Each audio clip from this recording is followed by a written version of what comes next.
આ સંસારમાંથી મુક્ત થવું હોય તો શું કરવું જોઈએ? આ મોહજાળમાંથી છૂટી જવું હોય તો શું કરવું જોઈએ? ભગવાને એક જ માર્ગ બતાવ્યો. માં, આ સંસારની માયામાંથી છૂટવા માટે એકમાત્ર સાધન છે, એ અધ્યાત્મનો માર્ગ છે. અધ્યાત્મના માર્ગ સિવાય તમારો ઉદ્ધાર નહીં થાય. યોગ આધ્યાત્મિક પૂસામ મતો નિશ્રેયસાય મે અત્યંતો પરતિર્યત્ર દુઃખસ્ય ચ સુખસ્ય ચ. માં, આ સંસારમાં આધ્યાત્મિક જેવો કોઈ બીજો માર્ગ જ નથી કે જે તમને મુક્તિ અપાવી શકે. મુક્તિ મેળવવા માટે તમને કેવલ ને કેવલ પ્રભુનો માર્ગ લેવો પડશે. આ સંસારમાંથી મુક્ત થવું હોય તો સતત ભગવાનનું ભજન કરતા રહો. સતામ પ્રસંગાન મમ વીર્ય સંવિદો ભવંતી રત્કર્ણ રસાયના કથા. તમે સતત પરમાત્માની કથાને સાંભળો તો જ તમારા મનના વિકારો મળશે, અને મનના વિકારો મળશે તો જ વાસુદેવ તમને મળી જશે. વિકારોને મારવા બહુ જરૂરી છે, વાસનાઓને હટાવવી બહુ જરૂરી છે. ના સંસારમાં આ મન એવું છે કે જેમ એને પાછું વાળો એમ જ એમાં વધારે વધારે ઘૂંસતું જાય, એમ વધારે વધારે થતું જાય. જેમ પાછું વાળો ઘઉંની ડુંડી જેવું છે, બાબરા ભૂત જેવું છે. આ હરખું રહે જ નહીં.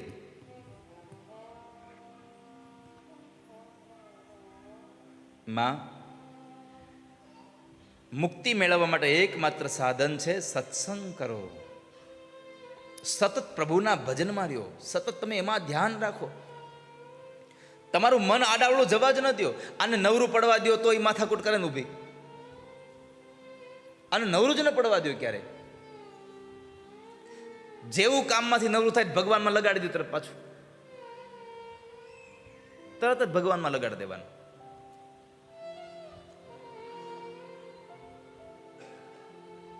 ભગવાન કપિલ નારાયણ માં દેવહૂતિને માધ્યમ બનાવી સાંખ્ય શાસ્ત્રનો ઉપદેશ માને આપે છે. માને કહે છે, માં, એક વાત કહું, આ સંસારમાં લોકોને ત્રેવડું બંધન હોય છે. 3 બંધન હોય છે, રજોગુણ, સત્વગુણ અને તમોગુણનું. એક દોરડાનું બંધન હોય તો માણસ છૂટતો નથી, તો 3 બંધન છે. કેમ છૂટી શકાય? કેમ છૂટી? માટે માં, આ બધા જ બંધનોમાંથી છૂટવા માટે સત્સંગ જ જરૂરી છે. સત્સંગ વગર આપણું કલ્યાણ નહીં થાય.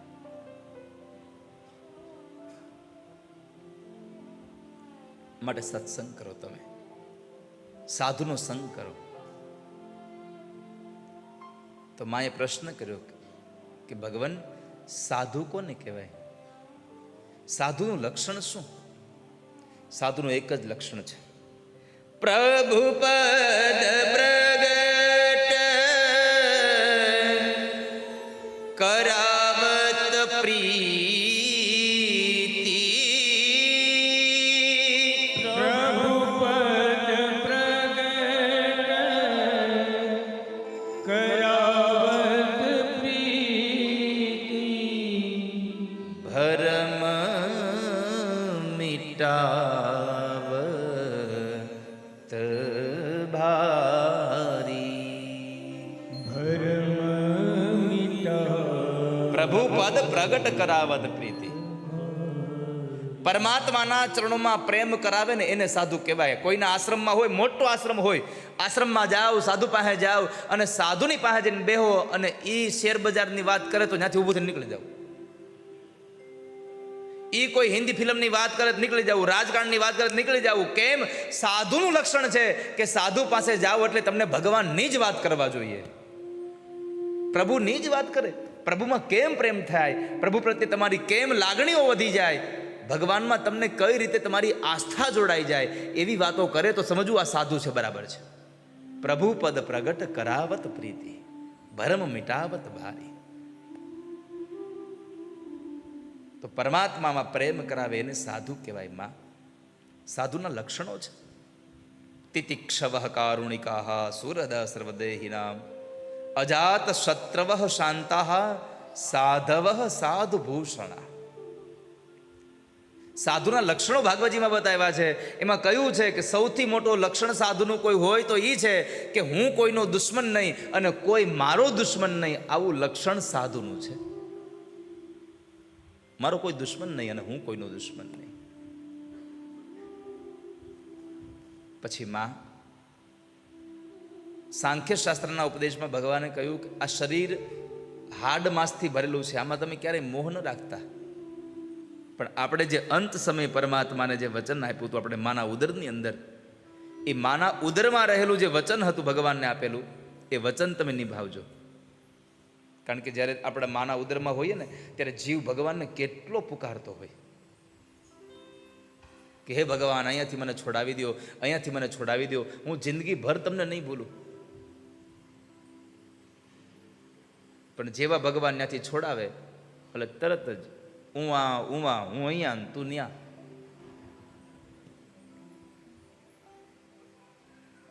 ભગવાનની આ માયામાંથી છૂટી કોણ શકે? માયામાંથી છૂટવાના પ્રયત્નો કરો ને જેવા કિનારે આવો ને ત્યાં જ બરાબર ભગવાન એકાદું પ્રલોભન આપી દે. આ સંસારમાં પ્રલોભન ભગવાન જ આપે છે, કસોટી કરે છે કે પ્રલોભનમાં જાય છે કે નહીં. પણ જેણે મનથી નક્કી કર્યું હોય કે હવે તો ગમે તેવા પ્રલોભન આવે ન જવું, એટલે પતી ગયું. રંકા બંકાની વાતો છે ને કે પતિ પત્ની હતા અને ભગવાનનું ભજન એટલું કરે કે કોઈની સંપત્તિ તરફ નજર ન નાખે. એક વખતના સમયે રાકા ને બાકા બે જતા હતા. આગળ આગળ પતિ ચાલે, પાછળ પાછળ પત્ની ચાલે.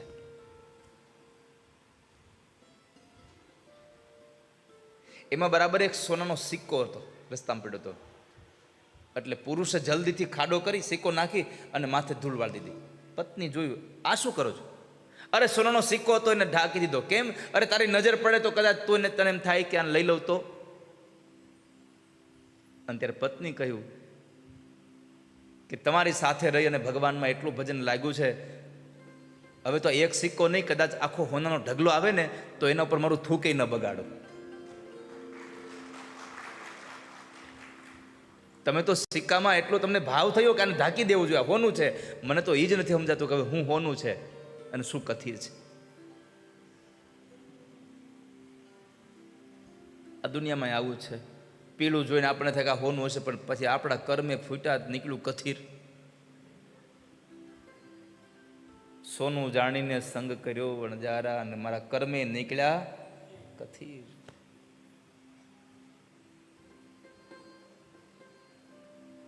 માં ગર્ભની અંદર જે ભગવાનને આપણે વાયદો આપ્યો છે એ ભૂલાઈ ન જાય હો. પ્રભુને આપણે કહ્યું છે કે પ્રભુ જીવન પર્યંત સુધી અમે તમને ક્યારેય ભૂલીશું નહીં. અને મહાપુરુષોનો એક જ ઉદ્દેશ હોય છે કે ગમે તેવી સ્થિતિ આવે, તમારે ગમે તેવી સ્થિતિ આવે બધું ભૂલી જવું. એક ભગવાનને ન ભૂલવા, કોઈ દિવસ પ્રભુને ન ભૂલવા. આપણા સંતાનોને જ્યારે આપણે કંઈક આપવું હોય ને, આપણે જવાનું ટાણું આવે ને કે હવે બસ કંઈ નક્કી નહીં, કંઈ વૈયા જાય, તો છોકરાઓને લખીને દેવું કે છોકરાઓ 2 વાત લખીને જાઉં છું, આ 2 વાતને યાદ રાખજો. એક, ગમે તેવી પરિસ્થિતિ આવે એમાં ભગવાનને ન ભૂલતા, અને બીજું, અનિત્યનું લેવાનો ક્યારેય વિચાર ન કરતા. બસ આનાથી તમે સુખી થશો. આ 2 વિચારો દરેક મા બાપ પોતાના સંતાનોને દઈને જાય.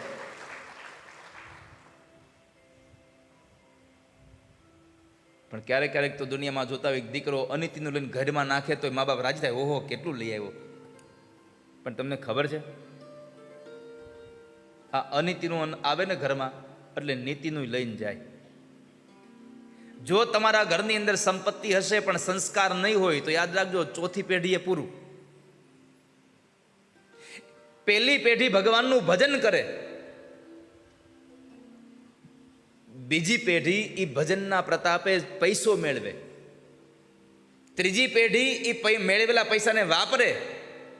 પણ જો એ ત્રીજી પેઢીના સંસ્કાર નહીં હોય તો ચોથી પેઢીએ પૈસો નહીં વધે, એ વયું જાય.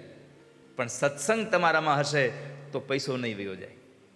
સત્સંગ હશે તો પૈસોય ટકી રહેશે, અને ટકેલો પૈસો તમને સુખે આપશે. આ દુનિયામાં આપણાથી કમાયેલો પૈસો આપણે આપણા માટે વાપરીએ અને જેટલો આપણને આનંદ મળે છે ને, એના કરતાં 1000 ગણો આનંદ તમારા કમાયેલા પૈસાથી, તમારા પરસેવાથી મેળવેલા પૈસાથી તમે જ્યારે પર સેવા કરો ને ત્યારે તમને વધારે આનંદ મળે છે. તમારો પરસેવાનો પૈસો પર સેવામાં જાય તો આનંદ થઈ જાય છે. 5 લાખ રૂપિયા તમારા તેજુરીમાં પડ્યા હોય, એ તમને આમ મજા આવ્યા કરે. 5 લાખ પડ્યા છે, પણ એ 5 લાખમાંથી ખાલી 5000 કાઢી અને ગરીબના છોકરાઓને કોઈને જો મીઠાઈ લઈને વેચો ને તો તમને આનંદ થઈ જાય તમારા જીવનમાં. જે 5 લાખનો આનંદ તમને તેજુરીમાં પડ્યા ન આપે, એ 5000ની મીઠાઈ જ્યારે તમે વેચતા હોવ ને ત્યારે તમારા અંદરમાં થતી હોય છે. માટે માં, ગમે તેવી સ્થિતિ આવે ભગવાનને ન ભૂલશો, પ્રભુને ક્યારેય વિસરશો નહીં. ગમે તેવી સ્થિતિ થાય પ્રભુને ભૂલશો નહીં આપણે. એ વાત સુખદેવજી મહારાજ રાજા પરીક્ષિતને બતાવી. અંતે કપિલ નારાયણ ભગવાન માને સાંખ્ય શાસ્ત્રનો ઉપદેશ આપી અને પોતે ગીતાજીના પ્રચાર માટે, કપિલ ગીતાના પ્રચાર માટે નીકળી ગયા. અને આ બાજુ બિંદુ સરોવરના કિનારે માં દેવહૂતિએ ભગવાન દ્વારા મળેલું જ્ઞાન યોગ માર્ગમાં લગાડી અને પોતાના દેહનો ત્યાગ કર્યો. જે જગ્યાએ માએ દેહ છોડ્યો એ જગ્યાએ માને સિદ્ધિ મળી, એટલે એ જગ્યાનું નામ પડ્યું સિદ્ધપદ. અને આજના સમયમાં એ પાટણની બાજુમાં જે સિદ્ધપુર છે એ વખતનું સિદ્ધપદ છે કે જ્યાં માને મુક્તિ મળે છે. પરમાત્માએ માને મુક્તિ આપી એ કથા બતાવી. તૃતીય સ્કંદને અહીંયા વિશ્રામ કર્યો. ચતુર્થ સ્કંદની અંદર પ્રવેશ કરાવે અને ચતુર્થ સ્કંદમાં વિસર્ગ લીલાની કથાઓ છે. મનુ મહારાજને 3 દીકરીઓ હતી, દેવહૂતિ, આકુતિ અને પ્રસૂતિ. એમાં આકુતિના લગ્ન રુચિ ઋષિ સાથે થયા. એમને ત્યાં ભગવાન યજ્ઞનારાયણનું પ્રાગટ્ય થયું. અને ત્યાર પછી દેવહૂતિ અને કરદમની 9 દીકરીઓ, એને એક ઋષિ સાથે પરણાવ્યા. એમાં એક કન્યા જે હતા અનસુયાજી, એ અત્રિ ઋષિ સાથે પરણ્યા. અત્રિ અને અનસુયાના દાંપત્ય જીવનમાં પ્રભુ ભજન દ્વારા એમને ત્યાં પણ દત્ત, દુર્વાસ અને ચંદ્રમા સ્વયં પરમાત્માના અંશાવતાર એવા ભગવાન દત્તાત્રેયનું પ્રાગટ્ય થયું. બોલીએ દત્તાત્રેય મહારાજ કી. દત્તાત્રેય મહારાજનું પ્રાગટ્ય થયું કે જેમણે, જેની પાસેથી સારો વિચાર મળે એને ગુરુ બનાવવાનો આપણને મહિમા બતાવ્યો. ગુરુ કોને બનાવે? 24 ગુરુઓ બનાવ્યા. અને આ સંસારને એક ઉપદેશ કર્યો, એક સંદેશો આપ્યો કે આ સંસારમાં જેની પાસેથી આપણને જીવનને જીવવાનો સારો ઉપદેશ મળે એને આપણો ગુરુ માનવો જોઈએ. કંઠી ગુરુ એક હોય, પણ ઉપદેશ ગુરુ તો ગમે એટલા બનાવી શકાય. કંઠીનો ગુરુ એક હોય, કેમ કે શાસ્ત્રથી વિરુદ્ધ નહીં જાઓ. એક ગુરુ, એક ગુરુ મંત્ર, એક માળા અને એક આસન અને એક તમારા ઈષ્ટદેવ, આને કોઈ દી બદલવા નહીં તમારે. આ 5ને કાયમ માટે આમનામ જ રાખવા. જીવનમાં ગમે તેટલા સારા માણસો મળે, ગુરુ બદલવા નહીં કોઈ દિવસ. ઘણી વખત લોકો કહેતા હોય અમારે ગુરુ મળ્યા પણ ગુરુ કંઈ લેવા નથી, આવું કહેતા. યાદ રાખજો, ગુરુ હલકો થઈ શકે, ગુરુ નીચો હોઈ શકે, ગુરુ પદ કોઈ દી નીચું ન થાય કોઈ દિવસ સંસારમાં. આ સંસારમાં ગુરુનું પદ એટલું ઉપર છે કે જે આ સંસારમાં તમને કલ્પ વૃક્ષ ન આપી શકે, ચિંતામણી ન આપી શકે, કામધેનુ ગાય તમને જે પદ ન આપી શકે, એ વૈકુંઠની પ્રાપ્તિ જે યોગીઓને દુર્લભ છે, એવી દુર્લભમાં દુર્લભ વૈકુંઠની પ્રાપ્તિ આપણને ગુરુ કરાવી દે છે. ગુરુ ગુંગા ગુરુ બાવરા ઓર ગુરુ દેવન કા દેવ. ગુરુ ધારે તો બોલાવી શકે. ગુરુ ધારે તો તમારું જે મૌન છે કે જે બાળક બોલી નથી શકતું, એને પણ ગુરુ ધારે તો બોલાવી દે. કોઈ સ્ત્રી પોતાના બાળકને લઈને જાય કોઈ સદગુરુના શરણે અને કહે બાપજી મારું બાળક બોલતું નથી, મોટું થયું, અને ત્યારે બોલાવડાય, બોલો બેટા સીતારામ, અને સામે સંતની નજર પડે ને બાળક બોલવા માંડે સીતારામ સીતારામ સીતારામ. ગુરુ ગુંગા ગુરુ બાવરા ગુરુ દેવન કા દેવ. તો જિંદગીમાં ગુરુ ન બદલશું ક્યારે. 24 ગુરુઓની અહીંયા વાત 11મા સ્કંદમાં આપી છે. તો દત્તાત્રેય મહારાજનું પ્રાગટ્ય થયું. એની કથા બતાવી. મનુ મહારાજના ત્રીજા દીકરી હતા જે પ્રસૂતિ, એ પ્રસૂતિના લગ્ન દક્ષ પ્રજાપતિ સાથે થયા. એમને ત્યાં 16 કન્યાઓ થઈ અને એ 16 કન્યાઓમાં 13 કન્યાઓ એને ધર્મને આપી, 1 કન્યા પિતૃને, 1 કન્યા અગ્નિદેવને અને 1 કન્યા જે હતા એ સતી ભવાની સ્વયં પરમાત્મા શિવને પરિણ્યા. પણ ભવાની પોતાની ઈચ્છાથી ભગવાન શિવને પરિણ્યા. પોતાના પિતાને આ વાત ગમતી નહોતી એટલે દક્ષને આ અણમાનીતો જમાઈ હતો એને ગમતો નહોતો. એમાં એક વખતના સમયે દક્ષ પ્રજાપતિને પ્રજાનો નાયક બનાવવામાં આવ્યો. સભા ભરી અને સભાની અંદર સૌ લોકો બેઠા છે. પ્રજાનો નાયક આવે છે, દક્ષનો પ્રવેશ થયો. બધા લોકો પોતાની જગ્યાએ ઊભા થઈ અને એને આવકાર આપવા માટે ઊભા થયા. પણ ભગવાન શંકર ઊભા નહોતા થયા, શિવ ઊભા નહોતા થયા. તો ભગવાન શંકર ઊભા ન થયા એટલે દક્ષ પ્રજાપતિને બહુ ક્રોધ આવ્યો. ક્રોધમાં આવી અને એ ભગવાન શંકર માટે ન બોલવાના શબ્દો બોલે છે. આ દુનિયાનો નિયમ છે. પદ મળે એટલે હું પણ આવે ને આવે જ. ભગવાનને એટલી પ્રાર્થના કરી કે ઠાકોરજી પદ આપો, પણ હું પદ ન આપતા ક્યારે. માણસ પોતાની મસ્તીનો ફેલાવો કરતો જાય.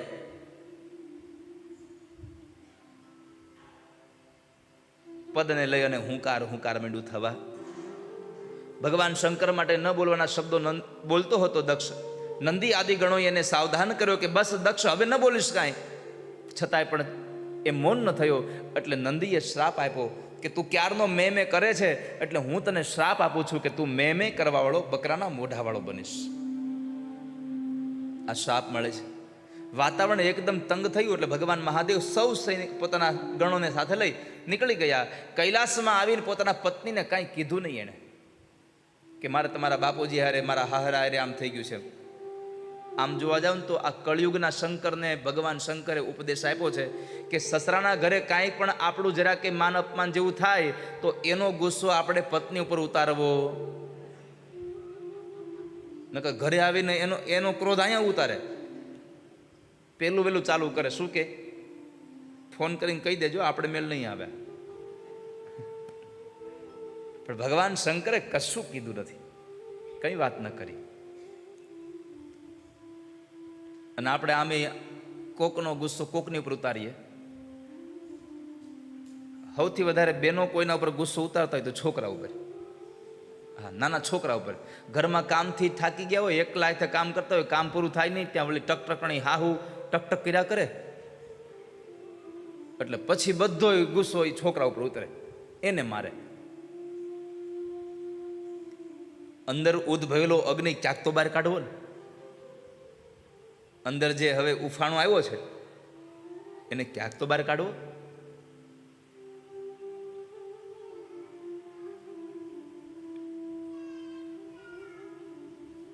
તો ભગવાન શંકરે કંઈ કીધું નહીં, પણ દક્ષ પ્રજાપતિએ એક યજ્ઞનું આયોજન કર્યું અને એ યજ્ઞમાં સૌને બોલાવ્યા, પણ પોતાના જમાઈ અને દીકરીને બોલાવ્યા નહીં. જે દિવસે યજ્ઞ હતો બ્રાહ્મણો વેદ મંત્રના ઘોષ કરે, યજમાન પરિવારમાં બેસી અને આહુતિ આપે. બીજી બધી દીકરીઓ આવી છે પણ એકમાત્ર ભવાનીને નથી તેડાવ્યા. એમાં બન્યું એવું કે જેટલા દેવતાઓને આમંત્રણ આપ્યું હતું બધા લોકો પોતાના પરિવાર સમેત જતા હતા વિમાન લઈ લઈને. એટલે ભવાની નજર પડી એટલે ભવાનીએ પ્રશ્ન કર્યો કે પ્રભુ આ બધા દેવતાઓ ક્યાં જાય છે? તમારા પિતાજીના ઘરે કેમ? તો કે તમારા બાપુજીના ઘરે યજ્ઞ છે આજે. તો ભવાનીને તો જરા દુઃખ લાગી ગયું કે મારા બાપની ઘરે યજ્ઞ, મને આમંત્રણ નહીં. પણ પછી ભગવાન શંકર આખી વાત બતાવી કે ભવાની મૂળ ઘટના આવી છે કે મારે તમારા પિતાજીની વચ્ચે એક અણબનાવ બન્યો છે. અમારા બંનેની વચ્ચે એક અણબનાવ બન્યો છે એટલે તમારા પિતાજીએ મારું અપમાન કરવા માટે યજ્ઞ કર્યો છે એટલે આપણને આમંત્રણ નથી આવ્યું. ભવાનીએ કીધું પ્રભુ હાલો જઈએ, હું મારા બાપુજીને સમજાવી દઈશ, તમારા બંનેની વચ્ચે સમાધાન કરી દઈશ, પણ હાલો આપણે જઈએ. ભગવાને ના પાડી, આવ નહીં આદર નહીં, નહીં નેનું માને તે ઘર કદી ન જાઈએ, ભલે કંચન વરસે. જેના ઘરમાં આપણને આવકાર ન મળે એવા ઘરમાં કોઈ જવું જોઈએ. ભલે ને મેલ ગમે તેટલું મોટું હોય, પણ મન હાવ નાનું હોય તેના ઘરે જઈને કરવું શું આવે?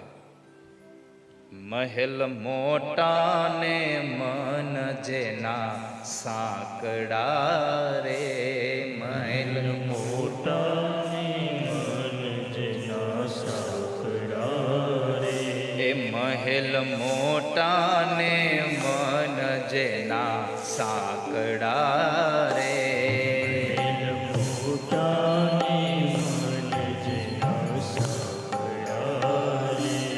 જેના મુખમાં નહીં રામનું નામ છે રે, જેના મુખમાં નહીં રામનું નામ છે રે. જેના મુખમાં નહીં રામનું નામ છે રે, જેના મુખમાં નહીં રામનું નામ છે રે. કોઈ જાશો ના એવાને આંગણે રે, કોઈ જાશો ના એવાને આંગણે. એ કોઈ જાશો ના એવાને આંગણે રે, કોઈ જાશો ના એવાને આંગણે. હરિ બોલ.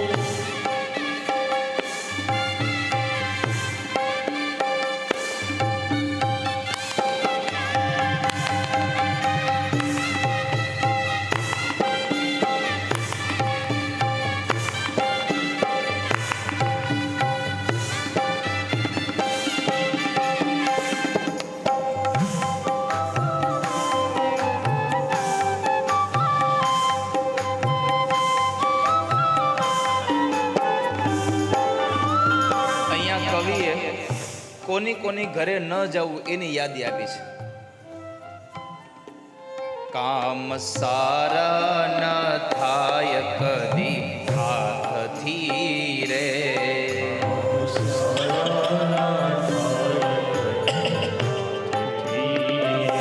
એ કામ સારા ન થાય કદી હાથથી રે,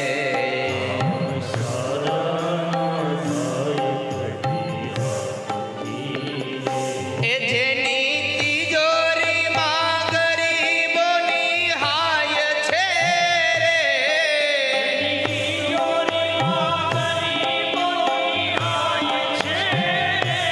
જેની તિજોરીમાં ગરીબોની હાય છે રે,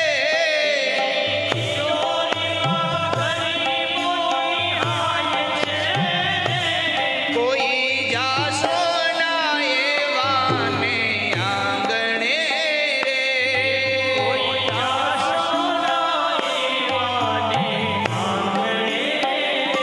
એ મહેલ મોટા ને મન જેના સાંકડા રે,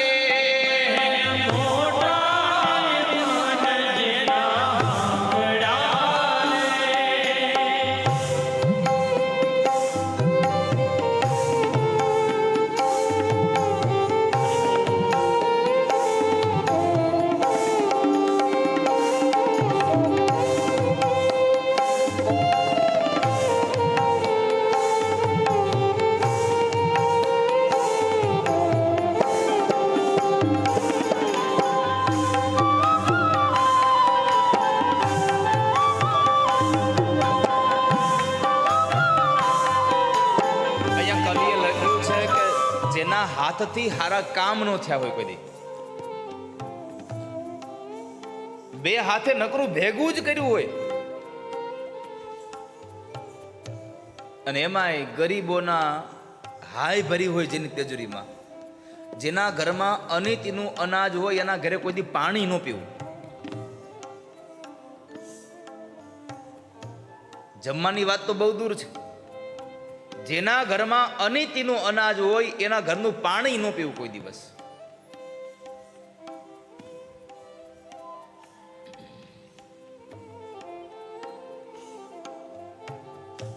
મહાભારતનો પ્રસંગ.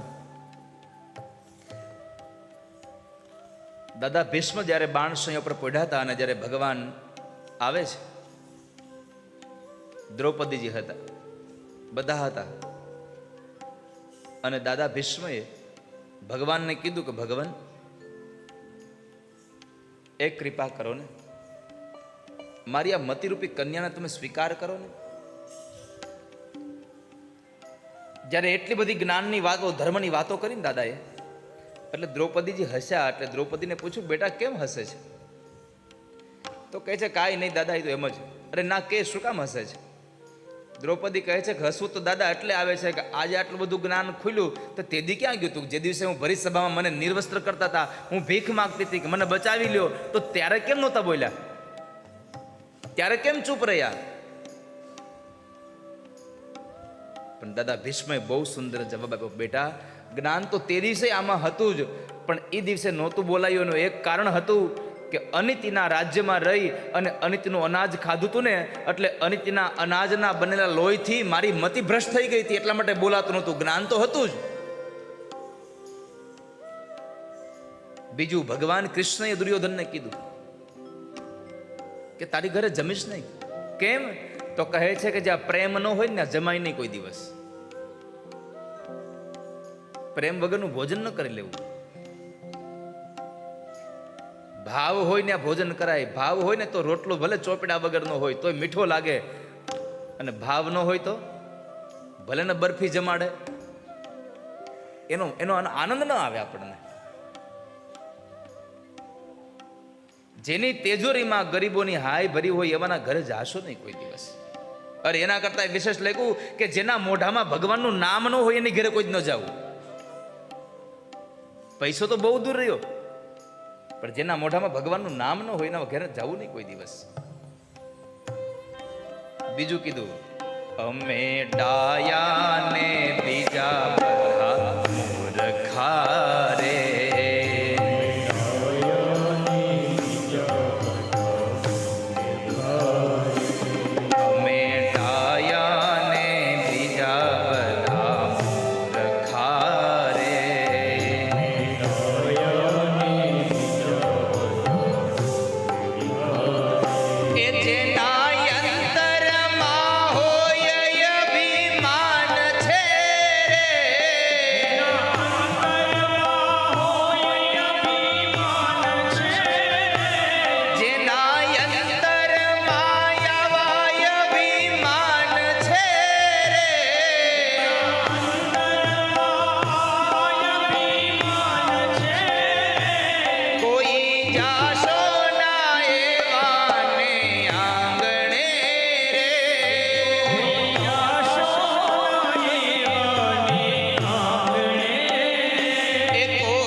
અભિમાન ભર્યા હોય એની ઘરે ક્યારે જવું નહીં. શાસ્ત્ર તો ત્યાં સુધી કહે છે કે અભિમાની વક્તા પાસે કથાય ન સાંભળવી, શાસ્ત્રની વાતય ન સાંભળવી, એની પાસે સત્સંગ ન કરવો જેને અભિમાન છે.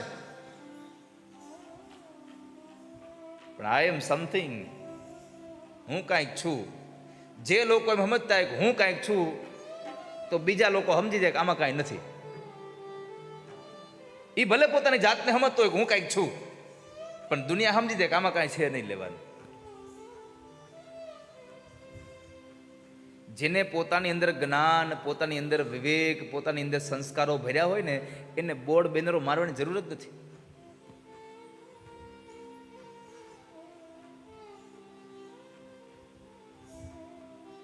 એને પોતાની રીતે એને એને એને પ્રચાર પ્રસારની જરૂર જ નથી.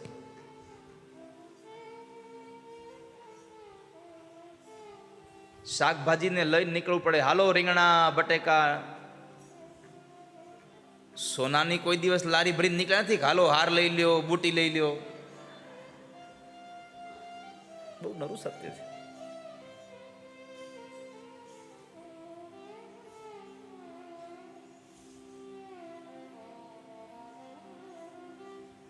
તો એવાના ઘરે ન જવું જોઈએ. એટલે ભગવાન શંકરે ના પાડી, પણ ભવાનીની બહુ ઈચ્છા હતી બાપના ઘરે જવાની. એટલે પરમાત્મા કીધું એક કામ કરો, તમે જાઓ, હું નહીં આવું. ભવાની ગયા છે.